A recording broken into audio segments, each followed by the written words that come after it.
Fundación Vida, madre de nuevas generaciones.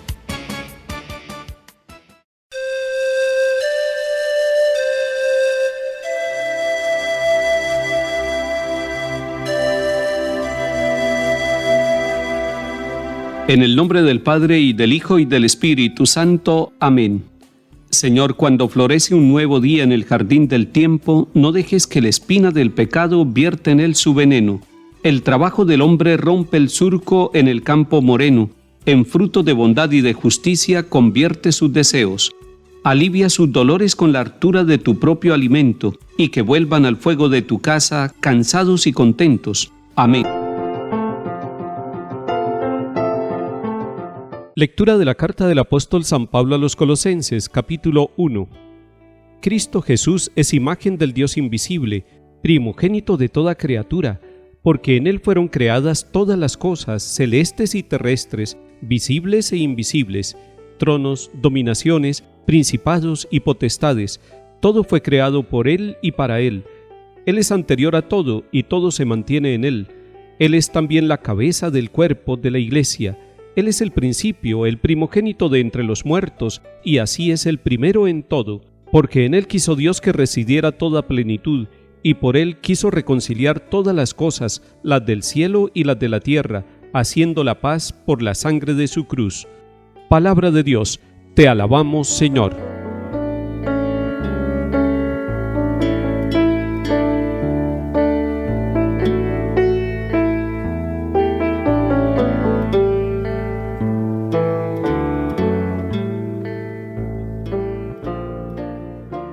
Estamos escuchando hoy un himno cristológico. La carta a los Colosenses nos presenta en este primer capítulo un himno bellísimo, donde Cristo es el centro de todo. Destaquemos algunos elementos de este himno. Primero dice que es imagen, que es primogénito y que es cabeza. ¿En qué sentido es imagen? Está diciendo que Cristo es la imagen del Dios invisible. Está hablando del misterio de la encarnación. Está hablando de la manifestación que ha hecho Dios a través de su Hijo para toda la humanidad. El Antiguo Testamento estaba esperando, deseando que algún día se manifestara Dios a través del Mesías.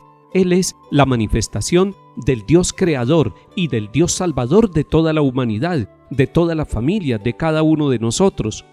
El Papa Francisco, invitándonos al año de la misericordia, nos dijo en aquella ocasión que Cristo es el rostro visible de la misericordia de Dios Padre. Él es el que manifiesta cómo es el Padre, tanto que Jesús a sus discípulos también les dijo: el que me ha visto a mí, ha visto al Padre. Entonces el primer elemento de este himno cristológico nos hace pensar que si queremos conocer al Padre que no hemos visto nunca, al Dios invisible, lo podemos ver a través de las obras de la creación, de la belleza, de la tierra, del aire, del cielo, de los árboles, de los mares, de la creación del ser humano, pero sobre todo lo podemos ver en Cristo Jesús. Él nos manifiesta el rostro misericordioso del Padre.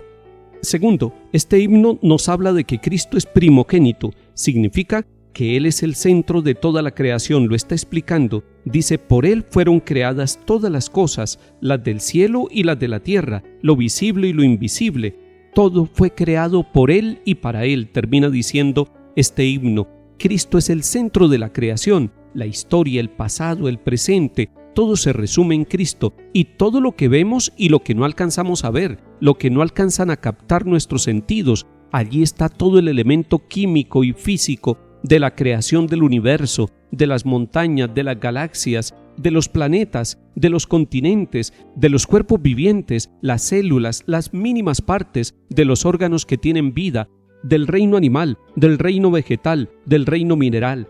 Todos los elementos pequeños y grandes, los que alcanzamos a ver y los que nuestros sentidos no alcanzan a captar, están todos en Cristo y por Cristo, porque dice San Pablo en este himno de la carta a los Colosenses: todo fue creado por Él y para Él, y Él es anterior a todo, y todo se mantiene en Él.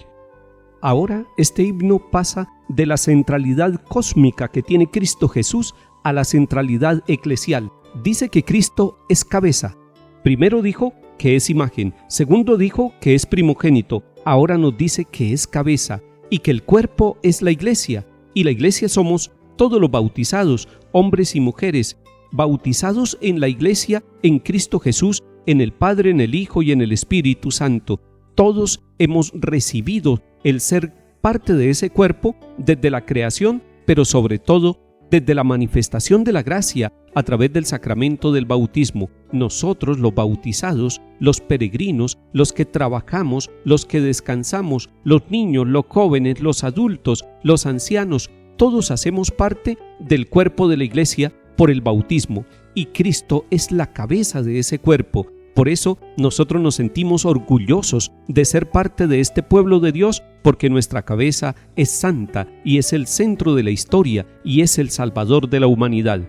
Y aún más, este himno nos va a explicar que Cristo es la fuente de la reconciliación y de la paz, y que esa reconciliación de todos los seres del cielo y de la tierra, y esa paz que viene del Señor y que se cumple en las familias, en las sociedades, en la historia, que esa reconciliación y esa paz la selló Cristo con la sangre de la cruz. Alguien pudiera decir, pero el que es el centro de toda la creación, el que es imagen de Dios invisible, el que es primogénito de toda criatura, el que es el centro del cosmos y de la creación, ¿por qué tenía que derramar la sangre para darnos la salvación? Allí está el misterio de la misericordia del Padre, de la misericordia del Hijo y de su obra redentora en favor de toda la humanidad que no era capaz de salvarse a sí mismo. Hoy démosle gracias al centro de la historia, porque Él se encarnó en el vientre de la Virgen María, nació, nos predicó el reino, murió en la cruz, resucitó, y su sangre nos da la salvación y nos da la esperanza de resucitar con Él, de vivir en paz y de vivir reconciliados.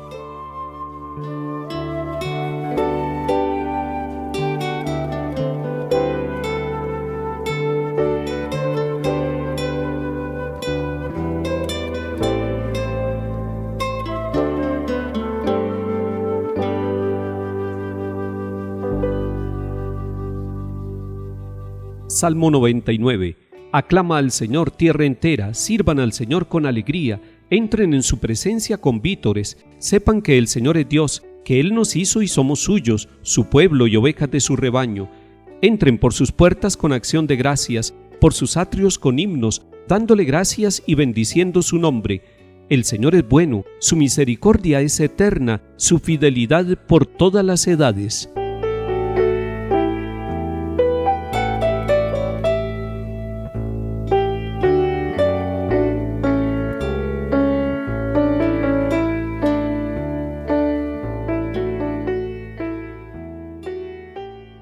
Lectura del Santo Evangelio según San Lucas, capítulo 5.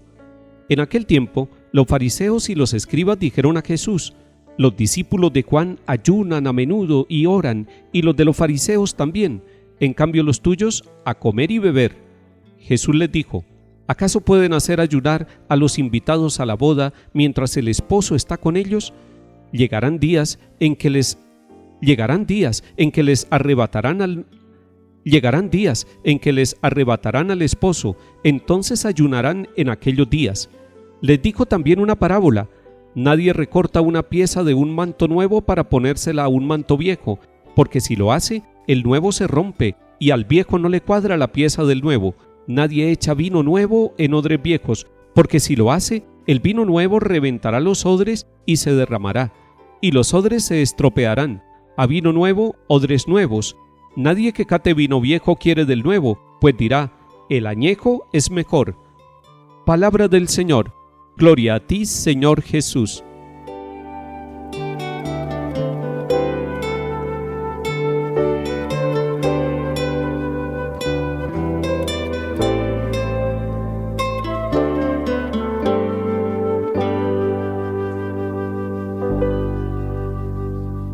Este capítulo 5 de San Lucas nos muestra que hay discípulos de San Juan Bautista, discípulos de los fariseos y discípulos de Jesús.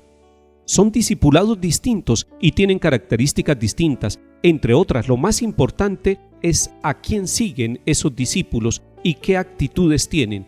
Los discípulos de Juan ayunan y también oran. Eso lo hacen también los discípulos de los fariseos, y le están criticando a los discípulos de Jesús que ellos comen y beben y no ayunan y no oran suficiente como los demás discípulos.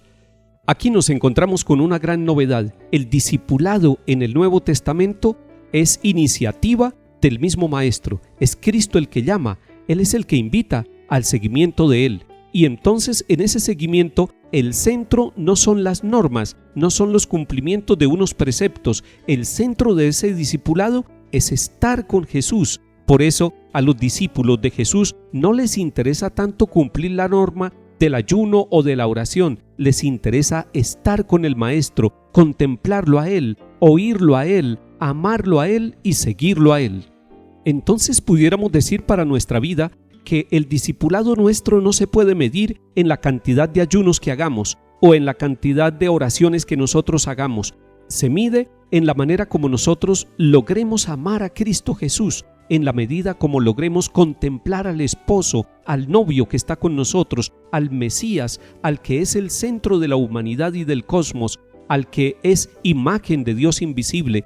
Si nosotros centramos nuestro corazón en Él y toda nuestra vida, aprenderemos a amar, a vivir, a trabajar, a pensar y a relacionarnos con los demás como Cristo Jesús. En eso consiste el discipulado. Por eso no podemos romper el traje nuevo y ponerle un remiendo viejo. Por eso no podemos echar el vino nuevo en vasijas viejas. Cristo nos hace nuevos. El seguimiento, el discipulado a Cristo Jesús renueva nuestra vida. Es una vida nueva en Cristo que se manifiesta no en el cumplimiento de unas normas, sino en el ser parecidos a Jesús, comportarnos como Él, ser capaces de servir como Él, de vivir como Él, de morir como Él. Esa es la gran misión y ese es el verdadero discipulado.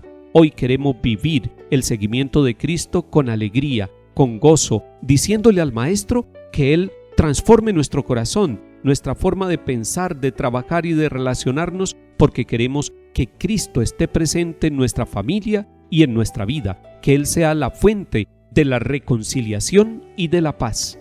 Que el Señor nos bendiga y acompañe en el nombre del Padre, y del Hijo y del Espíritu Santo. Amén.